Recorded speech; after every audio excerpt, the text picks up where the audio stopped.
Vamos nessa, pessoal. Então, primeiro, me apresentar aqui rapidamente. Eu sou Bernardo Costa, sou responsável aqui pela área de arquitetura de negócios na Globo, né? Fiz engenharia de produção no Fundão, né? Me formei ali na graduação, em seguida também entrei lá no mestrado em engenharia de produção também. Tem mais ou menos uns 15 anos aí de mercado, tendo dividido aí meu tempo em consultoria de gestão e de uns 8 anos para cá na liderança dessa área, que fica dentro de uma estrutura de estratégia e tecnologia aqui na Globo. Tá? E a ideia aqui da conversa é mostrar para vocês o que é arquitetura de negócio, né? Mas não numa pegada conceitual, e mais dividir com vocês alguns casos aqui nossos que estivemos presentes, eu e o Jorge. Jorge, se apresenta aí para a turma também. Olá, pessoal, tudo bem? Boa tarde. É quase um copy-paste do Bernardo, né? Eu também sou formado em engenharia de produção na UFRJ. Meu primeiro emprego foi numa consultoria de gestão. Entrei na Globo, não entrei na tecnologia, entrei na área de negócio, entrei ali no estúdio Globo. Foi bom, muito legal, porque me deu uma visão muito interessante do todo, né? Acho que ali é onde acontece a mágica, né, nos estúdios. Fiz a transição para a tecnologia e agora é contar um pouquinho do que foi essa transição. Acho que é legal também mostrar um pouco dos desafios que eu tive, de você precisar conhecer um pouco mais de soluções de tecnologia, você precisar aprender alguns outros issues que você não era tão forte. Então, acho que é isso que a gente vai fazer ao longo da apresentação. Boa, Jorge. Então, vamos nessa. Então, primeiro, o que é a arquitetura de negócio, né? E aí é o conceito que a gente usa aqui internamente, né? A arquitetura de negócio, ela é, vamos dizer assim, a liga, né? Entre a estratégia, a visão de futuro da empresa e o que a gente tem ou deveria ter, né, em termos de pessoas, processos e tecnologias, né? O que a gente chama aqui de capacidades de negócio e capacidades técnicas ou capacidade de tecnologia, tá? Para que isso, de fato, saia de um conceito, né, e esteja nos desafios, né, isso acontece porque existem pessoas que têm esse perfil aqui dentro, né? E é um perfil muito difícil, né? É um perfil muito, hoje, cada vez mais valorizado no mercado, porque esse perfil ele tem um mix, né? Uma mistura de competências de negócio ou de análise de negócio, de tecnologia e algumas, né, para não dizer muitas, soft skills para no dia a dia conduzir e liderar esses casos que são, em sua maioria, bastante complexos para envolver uma série de áreas, né? Então, aqui, como competências de negócio, assim, as principais, eu diria que o pensamento sistêmico, né?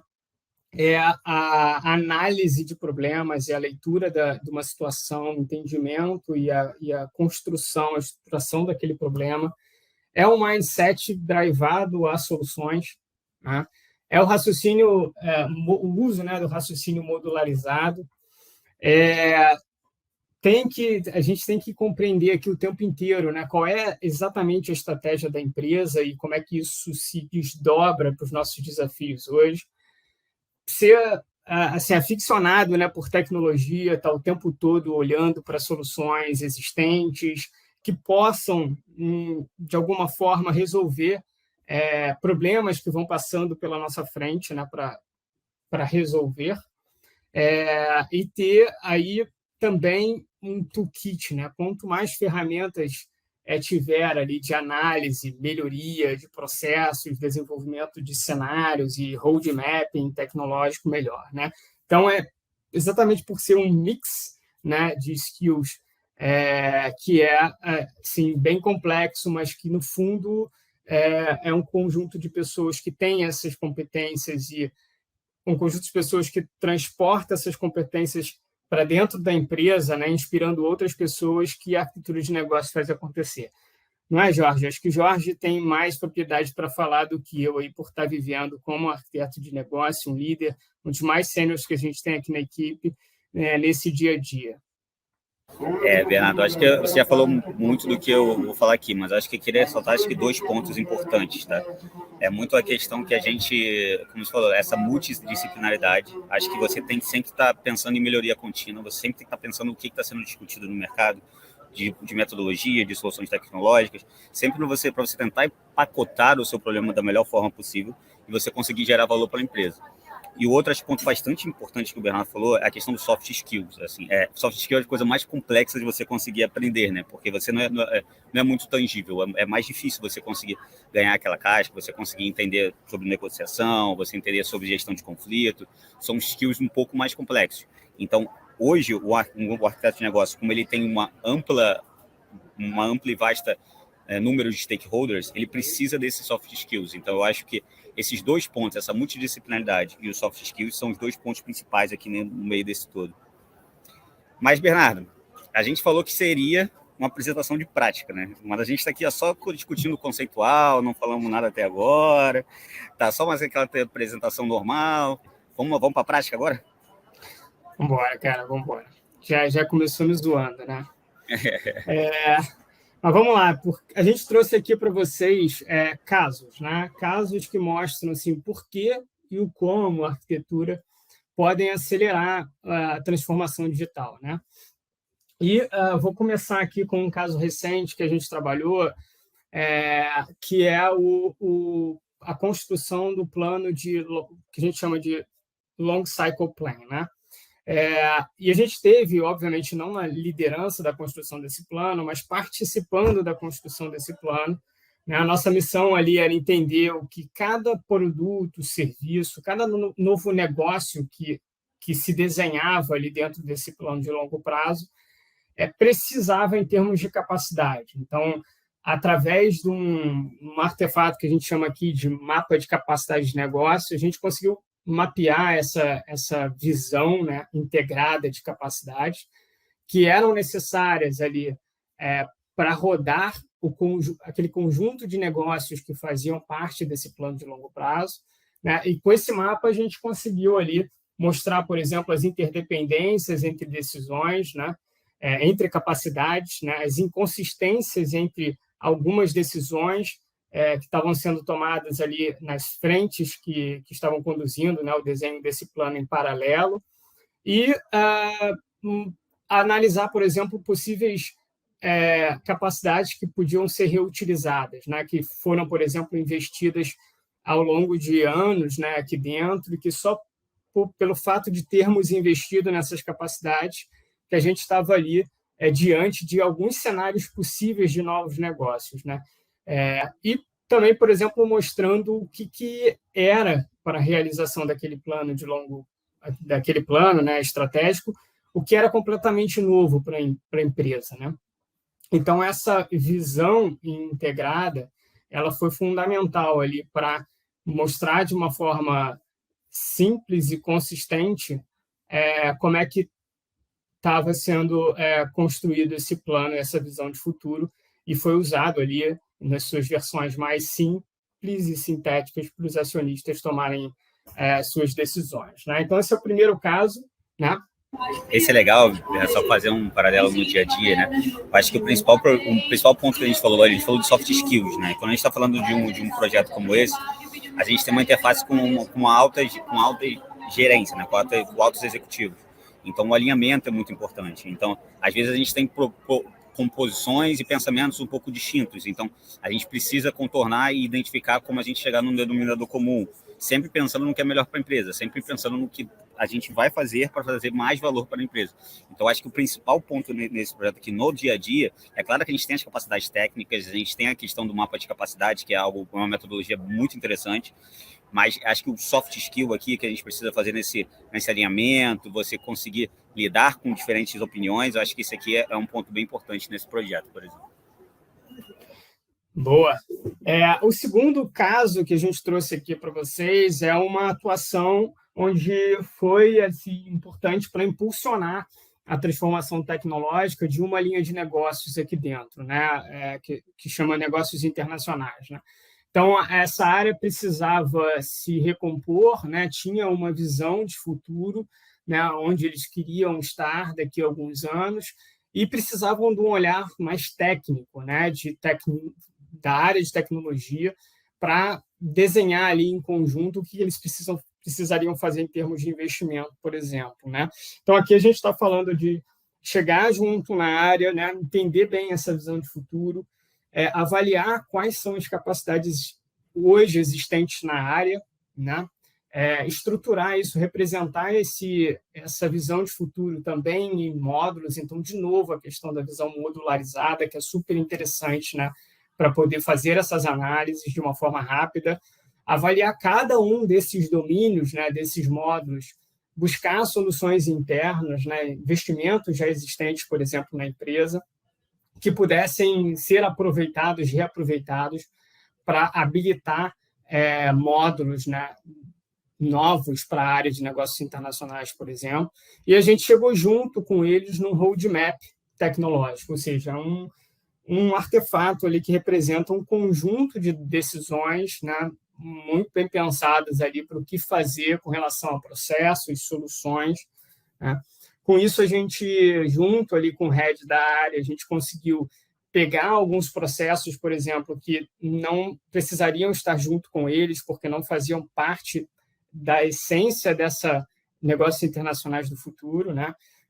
E aí levamos esses processos para um corporativo, eliminando ali também, por exemplo, nesse caso, esforços desnecessários, né? Mostrando que partes de um mini RP que era usado ali pela área, para todas as suas funções, podia ser desidratado. Então, o que saía primeiro, o que ia morrer no final, né? Aonde eles precisavam investir. Então, por exemplo, gestão de vendas é um domínio super importante para negócios internacionais do futuro, e não tinha nenhum apoio em termos de sistemas para que eles rodassem e potencializassem suas vendas, né? Então, a gente foi junto com eles na busca de serviços que pudessem ser contratados, né? E onde eles, então, trabalhariam em cima, usando ali sistemas para poder fazer sua gestão de vendas de uma forma bem melhor do que a atual, né? Então, é um exemplo aqui de arquitetura de negócios impulsionando aí a transformação tecnológica. Tá? Esse é um ponto bem interessante, assim, do paralelo até da minha trajetória profissional com a trajetória aqui dentro da Globo, né? Que é você ver exatamente as coisas acontecendo e você gerando valor para outras pessoas, né? Acho que é muito legal, porque até hoje eles estão fazendo esse roadmap, eles estão conseguindo implantar, eles estão gerando a área se transformou completamente, trouxe muito valor, e até hoje eles falam com a gente, né? Tipo, pô, pessoal, se não fosse o trabalho de vocês, a gente não conseguiria sair e chegar onde a gente está aqui agora. Então, acho que esse você ver de você gerando valor é muito recompensador, assim, ao longo do tempo. Boa. Um terceiro caso aqui que é uma outra forma, né, de acelerar a transformação, que é utilizar também de novo, né, esse raciocínio estruturado, essa modularidade, para avaliar quais são as capacidades que a gente precisa de parceiros. Por que parceiros? Porque a gente precisa ter essas capacidades dentro de casa da forma mais rápida possível para atingir os objetivos da empresa, né?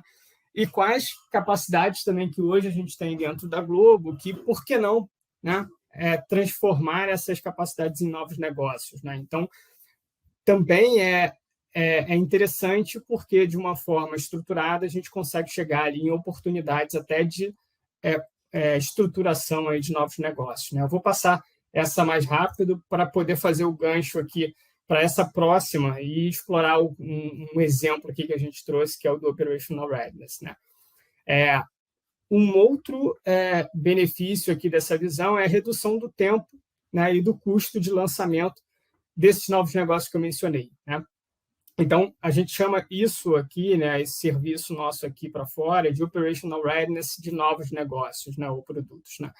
Então, a gente avalia, por exemplo, fica, né, dentro ali em alguns casos, né, das linhas de produto, no dia a dia ali da construção de um novo produto, para avaliar o que a gente tem internamente, né, já pronto, né, em termos de capacidade, como, por exemplo, sei lá, um atendimento ao consumidor, né, um suporte de tecnologia, que são mais processos ali de back-office, vamos dizer assim, que já estão mais ou menos estruturados. A gente já fez a estruturação em algum momento, né, está reutilizando ali, e que agiliza, né, a construção desses novos negócios e produtos. Né? Então, hoje a gente está trabalhando especialmente num projeto onde a gente está estruturando os fluxos de faturamento para um novo negócio. Então, aí, como o Jorge colocou logo no início da fala, a gente precisa envolver várias áreas, tributária, operação, área de faturamento, tecnologia, para a gente consensar ali qual é o melhor fluxo, né? Para a gente tomar junto as decisões do que investir em tecnologia hoje para esses fluxos de back-office, por exemplo, que vão dar ali o mínimo necessário para a gente começar a rodar esse produto, esse novo negócio, sem altíssimos investimentos. Então, a gente está falando aqui de acelerar a tomada de decisão. Tá? Mas também não é só a gente estar ali acelerando a entrada de um novo produto, né, ou um novo negócio, ou a entrada da prontidão operacional de um novo negócio. A gente também está preparado para poder escalar isso de uma forma inteligente. Né?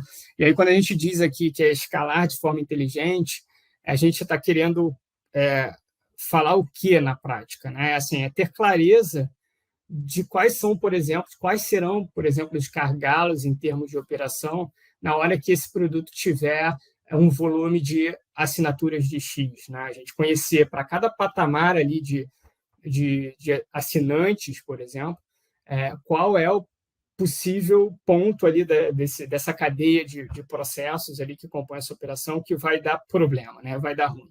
Então, aqui, recentemente, a gente esteve junto ali do time que estava diariamente trabalhando num produto que a gente lançou recentemente, que é o Cartola Express, né? E ali, junto, né, da Squad, todo dia e etc., a gente avaliava ali qual era o mínimo em termos de recursos de tecnologia para esses fluxos mais de back-office eram necessários. Né? Então, a gente sabia que dava, por exemplo, para trabalhar ali num atendimento ao consumidor não completamente automatizado, mas ali, né, com a segurança de que, cara, o atendimento ia ser satisfatório, que ia ter um NPS ótimo para um determinado número de assinantes. Quando aquele negócio escalasse, né, se escalasse rápido, a gente também já tinha um plano pronto para ver o que ia fazer para acelerar essa automação.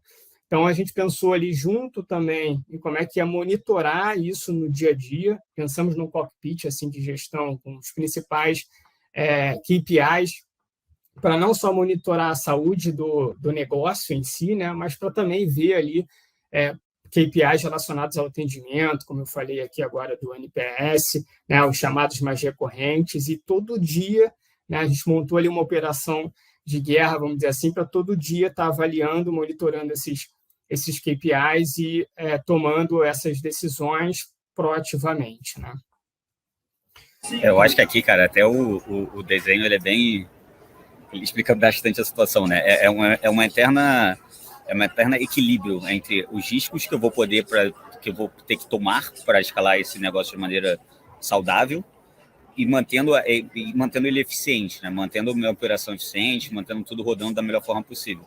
Eu acho que esse risco e eficiência é algo que a gente tem que trabalhar muito bem quando a gente está falando de escalar inteligentemente um novo negócio, que é o que a gente fez, como o Bernardo falou, que é o que a gente fez no Cartola Express e o que a gente vem trabalhando em outros novos negócios também aqui dentro. E assim, foi a primeira vez que a gente trabalhou assim junto e dentro de uma célula, né, de um produto. Cara, mas fluiu muito bem, assim, fluiu muito bem. Eu amei trabalhar ali com a turma. E aí a gente hoje até brinca, né? Ou o PO tem essa competência, né? Esse mindset de arquiteto, né?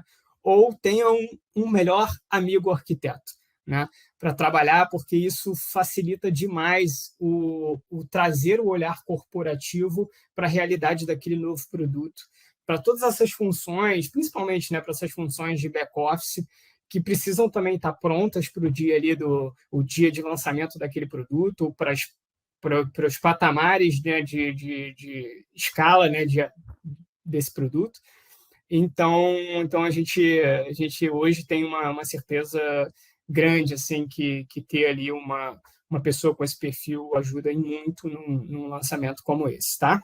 Você libera, né, o PO exatamente para ele pensar exclusivamente no produto, né? E a gente consegue ajudar ele exatamente a pensar nessa operação de como vai rodar internamente, quais fluxos a gente consegue reaproveitar, o que a gente tem de sinergia. Então, é algo muito, muito fluido a participação do PO junto com o arquiteto. Exatamente. E aí eu acho que aqui, Jorge, você pode pegar esse gancho aí traduzir, né, passar esse conhecimento para outras pessoas, né, uma forma de escalar. Vai lá, Esse aqui eu acho que é um dos principais desafios que a gente tem, né? Porque é uma questão de mudança de cultura, mudança de mindset, né? Que é algo que é sempre difícil, é algo custoso, é algo que leva tempo, não é algo que você consegue da noite para o dia. Aqui a gente tem muito trabalhado isso. A gente tem a academia de tecnologia, onde a gente tem diversos temas que a gente consegue trabalhar ali de alguma forma. Sempre, desde processos, a gente fala um pouco da gestão de processos, que é um pouco da base lá que a gente trabalha, mas falando um pouquinho de transformação digital, falando um pouco do mindset ágil, enfim, isso tudo a gente consegue trabalhar da academia de tecnologia. A gente utiliza também muito a ferramenta que é uma comunidade prática, né, de arquitetura, que a gente consegue fazer exatamente isso, a gente consegue mostrar muito o trabalho que a gente está fazendo, a gente faz alguns eventos para divulgar e disseminar os trabalhos que a gente está fazendo e como a gente fez. Eu acho que isso ajuda também a disseminar o mindset e a trazer um pouco mais dessa cultura. É muito o que o Bernardo sempre fala assim, para a gente, né? É um mindset de arquiteto mesmo, né? Que é um mindset que é um pouco daqueles skills que a gente falou ali no começo, que é um pouco, cara, você tem que ter uma visão holística, você tem que ter uma visão sistêmica, um pensamento sistêmico, uma visão sempre voltada para o negócio, mas nunca perdendo também soluções de tecnologia que a gente tem no mercado, porque essas soluções de tecnologia elas vão trazer inovação e vão trazer um diferencial para o negócio que a gente precisa estar atento. Então, é uma visão muito grande, assim, de atento ao mercado, o que está rolando. E eu acho que isso, quanto mais disseminado dentro da empresa, quanto mais a gente botou aqui até a abelhinha, né? Quanto mais polinizado, né? Quando a gente conseguir disseminar isso dentro da empresa, é melhor. Porque quanto mais gente fazendo isso, é inovação na veia, né? Então, você consegue trazer novos desafios, consegue trazer novos modelos de negócio, enfim. Eu acho que isso é um dos principais pontos. É difícil, porque a gente está mudando o mindset de cultura, mas é um dos pontos que a gente mais trabalha e a gente tem ferramentas muito boas para isso, para a gente conseguir exatamente disseminar isso dentro da empresa. Bom, vai lá. Continua, isso, cara. Você fechou bonito aí, brilhante. Bom, pessoal, então eu acho que foi isso que a gente quis trazer um pouquinho para vocês, um pouco do nosso dia a dia. É claro que não dá para a gente entrar em todos os detalhes, até porque o tempo é menor, mas é um pouco, né? Tu vê que é um skill muito diferente, a gente tem projetos muito distintos, mas é isso mesmo, assim, é isso que nos move, assim, essa curiosidade, essa coisa de trabalhar o diferente, esses desafios que não são constantes, são desafios complexos e completamente distintos. Então, acho que isso é um pouquinho, né? E isso é que está na nossa essência, né? A gente, como Globo, a gente tem muito a questão da paixão, né? Muita questão de mover com os sentimentos, de você estar junto com o telespectador. E eu acho que todas as áreas da Globo são movidas à paixão, né? E a nossa não é diferente. Então, eu acho que o nosso é essa paixão por, cara, problemas complexos, por resolução de problemas, por desafios diferentes e não constantes. Eu acho que isso tudo é o que está dentro do nosso pacotinho. E é o que a gente tentou trazer para vocês aqui nesses 30 minutos. Tinha uma executiva aqui dentro que falava que a gente gostava era de problemas cascudos, né? E é isso mesmo, a gente gosta de problemas cascudos. Então, estar aqui falando com vocês é um exemplo do que o Jorge falou, da polinização, né? A gente quer o tempo inteiro encontrar espaços para dividir isso, né? Dividir a prática de um conceito que é tão genérico, amplo, difícil de entender, né? Difícil de tangibilizar, e a gente tem esses casos aqui que rapidamente a gente tem uma pincelada neles para mostrar o quanto, né, esse tema pode ajudá-los aí em acelerar a transformação digital, né, que vocês estejam envolvidos, né? E tá aqui os nossos contatos também, como a turma fez nas apresentações anteriores, a gente deixou também um tempo aqui. Eu não sei como tá, se tem alguma pergunta aí rolando no chat, eu não estou conseguindo ver, mas para a gente poder também responder caso tenha aí alguma curiosidade, queiram trocar aí com a gente sobre um ponto específico.